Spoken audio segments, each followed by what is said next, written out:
बच्चों, अब हम कुछ मानक फलन और उनके आलेख के बारे में पढ़ेंगे। इसके अंतर्गत पहला मानक फलन है तत्समक फलन अर्थात आइडेंटिटी फंक्शन। ये किस प्रकार से परिभाषित होता है? इसके प्रांत, परिसर और उनका आलेख यहां पर हम देखेंगे। तो तत्समक फलन f such that r tends to r, यानी r से r में एक फलन। बच्चों, r का मतलब यहां पर वास्तविक संख्या है। वास्तविक संख्या के समुच्चय से वास्तविक संख्याओं के समुच्चय में एक फलन जो f of x is equal to x for all x belongs to r के लिए परिभाषित है, तत्समक फलन कहलाता है। इसकी विशेषताएं इस प्रकार होती हैं। पहला, इनका प्रांत बराबर r। r मतलब वास्तविक संख्याओं का समुच्चय, ध्यान रखेंगे बच्चों। दूसरा, इसका परिसर इज इक्वल टू r। और तीसरा, इसका आलेख देखते हैं। इसके आलेख की विशेषताएं हैं। इसका आलेख एक सरल रेखा होती है, आप स्क्रीन पे देखें, जो मूल बिंदु से होकर धन x अक्ष के साथ 45 अंश का कोण बनाते हुए जाती है। आप देखिए गौर से, f of x equal to x। इसका आलेख स्क्रीन पे देखें, ये मूल बिंदु से गुजर रही है। अब प्रथम तथा तृतीय चतुर्थांश से होकर जाती है। धन, आप देख रहे होंगे, धन x अक्ष के साथ 45 अंश का कोण बनाते हुए जा रही है। दूसरा, अचर फलन, कांस्टेंट फंक्शन। इसकी परिभाषा देखते हैं। फलन f such that r tends to r, r से r में फलन जो f of x is equal to c, अर्थात f of x is equal to constant for all x belongs to r के लिए, जहां c एक अचर है, कांस्टेंट है, द्वारा परिभाषित है, अचर फलन कहलाता है। अचर फलन की विशेषताएं देखिए बच्चों। इनका प्रांत r होता है, यानी वास्तविक संख्याओं का समुच्चय होता है। दूसरा, इसका परिसर कांस्टेंट यानी c होता है, सिंगल एलिमेंट c। और तीसरा, इसका आलेख x अक्ष के समांतर एक सरल रेखा होती है। आप स्क्रीन पे देखें इनके ग्राफ को। x अक्ष के ऊपर f of x is equal to c यदि c is greater than 0, और x अक्ष के नीचे आप देखें f of x is equal to c यदि c is less than 0। तीसरा फलन है बहुपद फलन अर्थात पॉलिनोमियल फंक्शन। इसकी परिभाषा है, फलन f such that r tends to r, जो f of x is equal to a0 plus a1 into x plus a2 into x square plus a3 into x cube plus and so on up to plus an into x to the power n for all x belongs to r, जहां n एक ऋणात्मक पूर्णांक है तथा a0, a1, a2, a3, dash dash dash dash, an belongs to real numbers r द्वारा परिभाषित है, बहुपद फलन कहलाता है। इस फलन की विशेषताएं देखिए। पहला, इसका प्रांत वास्तविक संख्याओं का समुच्चय अर्थात r होता है। दूसरा, इसका परिसर, परिसर जो है इस फलन में जो अचर गुणांक हैं A0, A1, A2, A3, dash dash dash, AN इस पर निर्भर करता है। और इसका आलेख इस बहुपदी फलन के घात पर निर्भर करता है। यदि द्विघात फलन है तो इसका आलेख परवलय के आकार का ऊपरी मुखी अथवा निचली मुखी होता है। इसका एक उदाहरण देख लेते हैं। फलन f such that r tends to r, जहां f of x is equal to x square और x belongs to r। अब इस फलन को देखिए, f of x is equal to x square, ये द्विघात फलन है। इसका आलेख देखिए बच्चों स्क्रीन पे। इसका आकार परवलय के आकार का है, आप देख रहे हैं। ये मूल बिंदु से गुजर रही हैं और y अक्ष के सममित हैं। ये परवलय ऊपरी मुखी हैं। इनकी विशेषताएं देखिए। इसका प्रांत is equal to x such that x belongs to r। दूसरा, इसका परिसर is equal to x square such that x belongs to r। हम यहां पर एक विशेष बहुपद फलन अर्थात द्विघाती फलन के बारे में देख रहे हैं।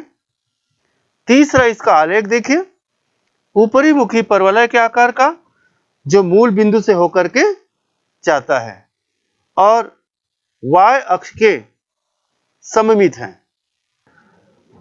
चौथा फलन देखिए, परिमेय फलन अर्थात rational function. f of x by g of x के प्रकार का फलन, जहां f ऑफ x और g ऑफ x एक प्रांत में x के परिभाषित बहुपदी फलन है, जिसमें g of x is not equal to 0, अर्थात हर में जो बहुपद है वो शून्य बहुपद नहीं होना चाहिए। g of x is not equal to 0 परिमेय फलन कहलाते हैं। बच्चों, इनकी विशेषताएं देखिए। इनका प्रांत बराबर शून्य के अतिरिक्त समस्त वास्तविक संख्याएं, अर्थात r माइनस 0।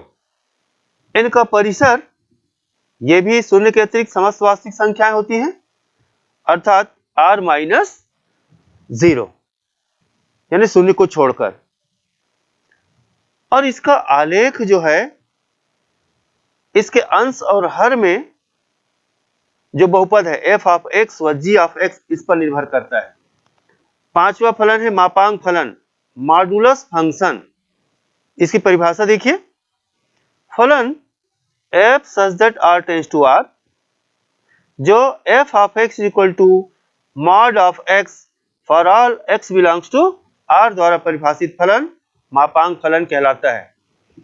यहां पर mod of x is equal to x यदि x इज ग्रेटर देन और इक्वल टू 0 और माइनस x यदि x इज लेस देन 0। मापांक फलन की विशेषताएं देखिए।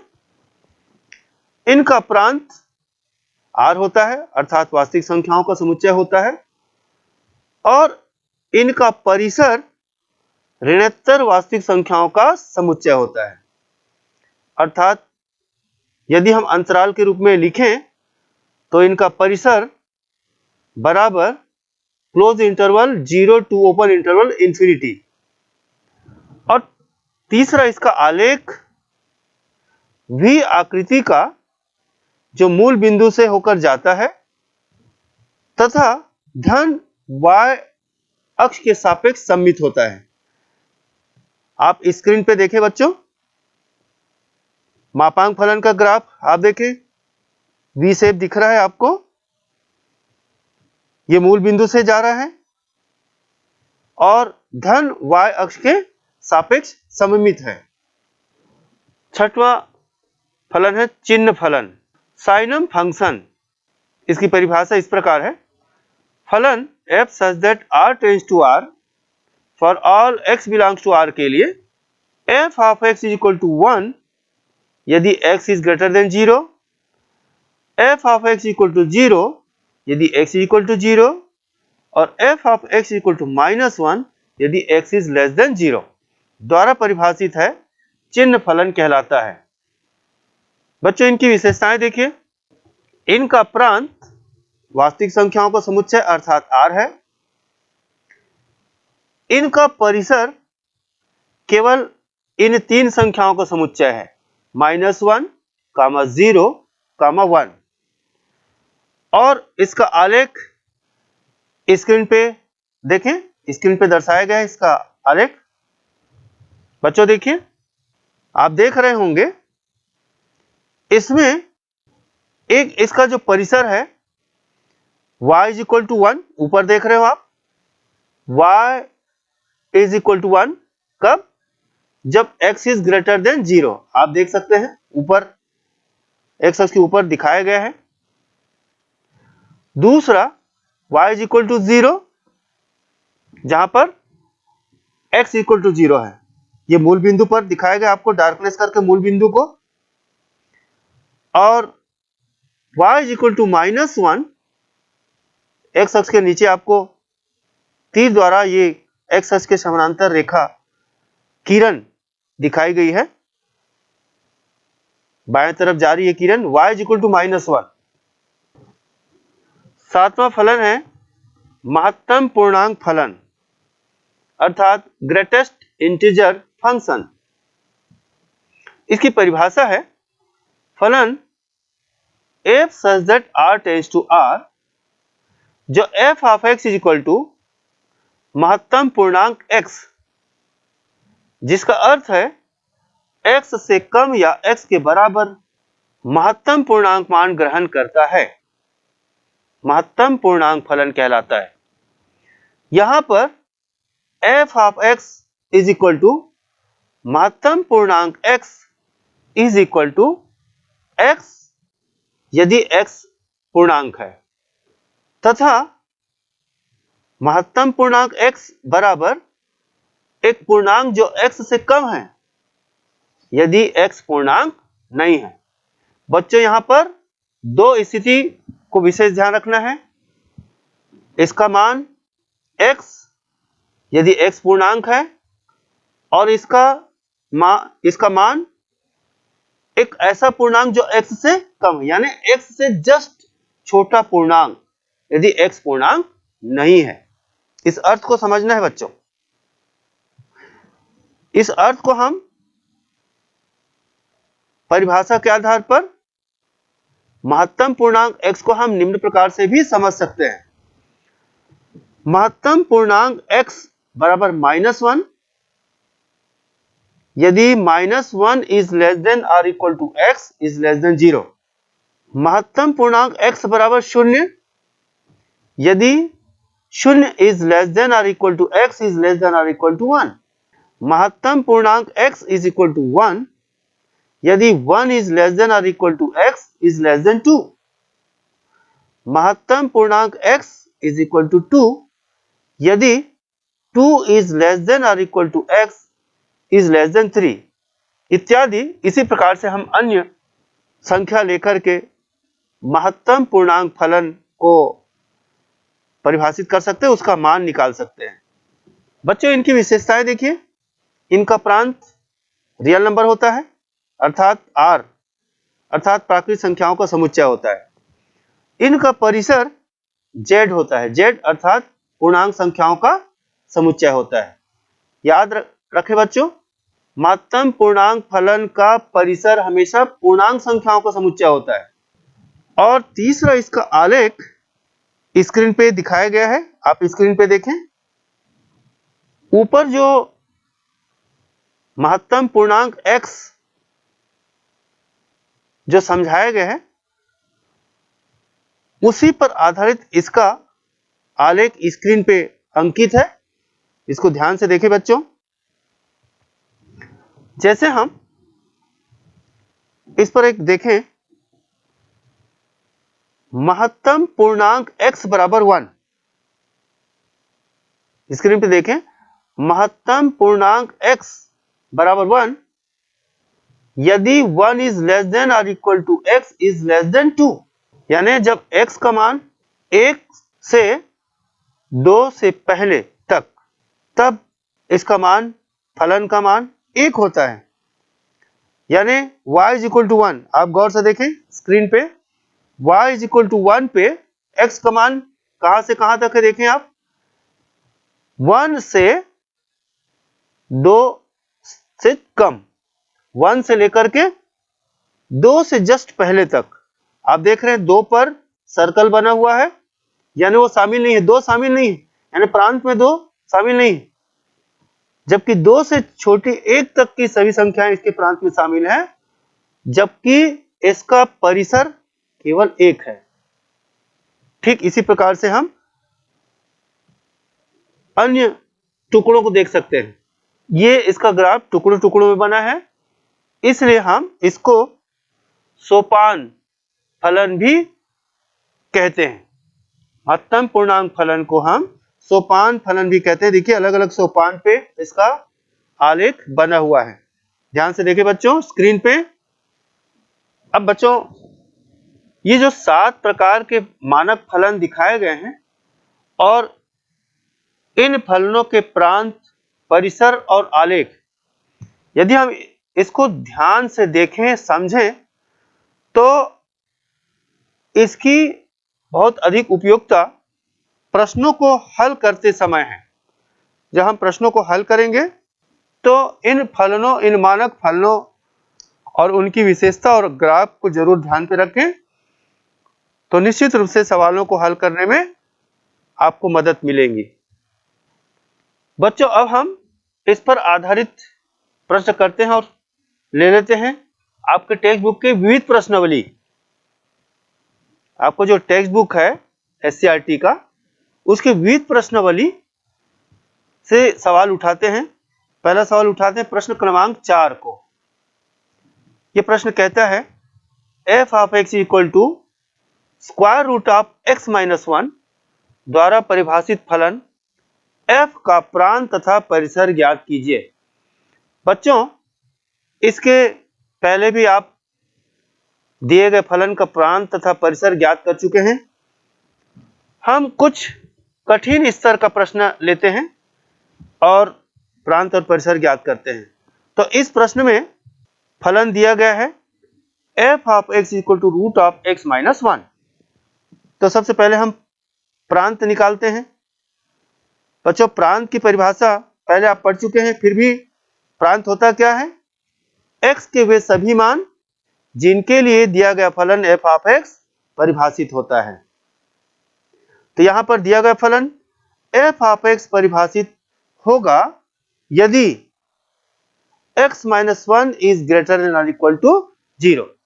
हमेशा याद रखें बच्चों, वर्गमूल फलन सदैव किसके लिए परिभाषित होता है, वर्गमूल के अंदर जो व्यंजक है वो उसका मान हमेशा 0 या 0 से बड़ा होना चाहिए। ये ध्यान रखना है बच्चों, धनात्मक मानों के लिए परिभाषित होता है।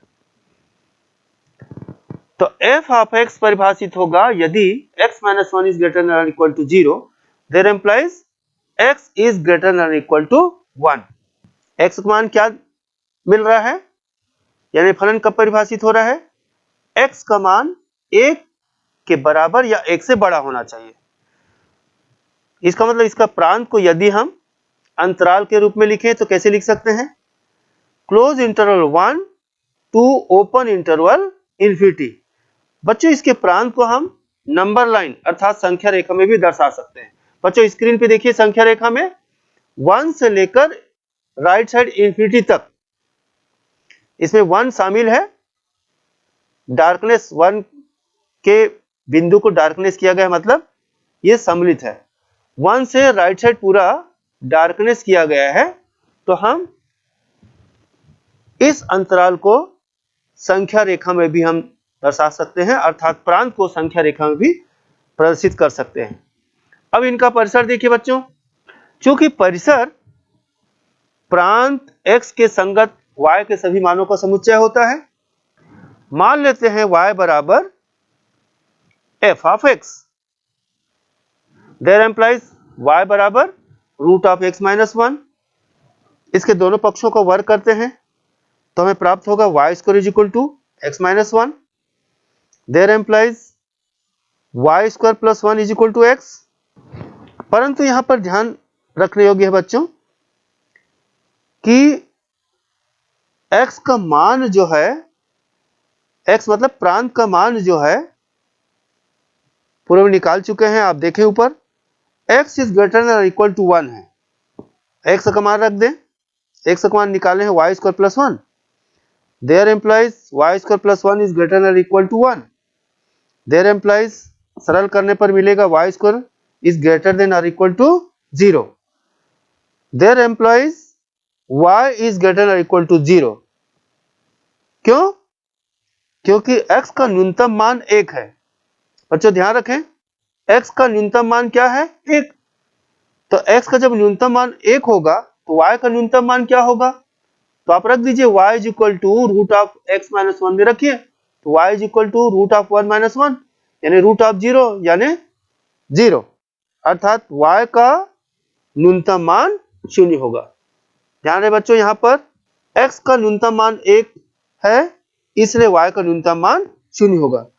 अतः इसका परिसर 0 से प्रारंभ होगा धनात्मक मान की ओर, अर्थात इस फलन का परिसर बराबर बंद अंतराल 0 से खुला अंतराल इन्फिनिटी। यहां हम पढ़ सकते हैं परिसर is equal to close interval 0 to open interval infinity. बच्चों इसे हम संख्या रेखा में भी दर्शा सकते हैं। आप स्क्रीन पे संख्या रेखा में देखिए, 0 से राइट साइड तक डार्क किया गया है, 0 टू इन्फिनिटी 0 भी डार्क किया गया है, 0 वाला बिंदु जो है वो भी डार्क किया गया है, राइट साइड पूरा इन्फिनिटी तक डार्क किया गया है। तो संख्या रेखा में हम परिसर को दर्शा सकते हैं।